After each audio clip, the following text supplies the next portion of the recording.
কেন এসআই তিনি নেতৃত্ব দিয়েছেন।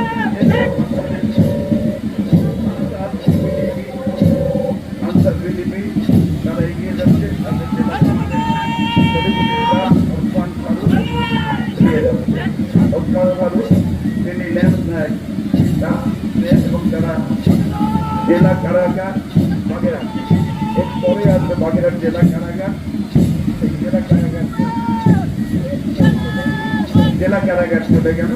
এবার মোস্তফা কামালের নেতৃত্বে মোস্তফা কামাল সাবিজুর রহমান, এরপর ফায়ার সার্ভিস ও সিভিল ডিফেন্স, এটা মোহাম্মদ মনসুর উপসহকারী পরিচালক বিল্লাল হোসেনের নেতৃত্বে তারা প্রতিষ্ঠা করছে।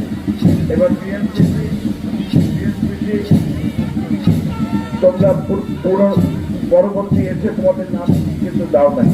এবার আসবে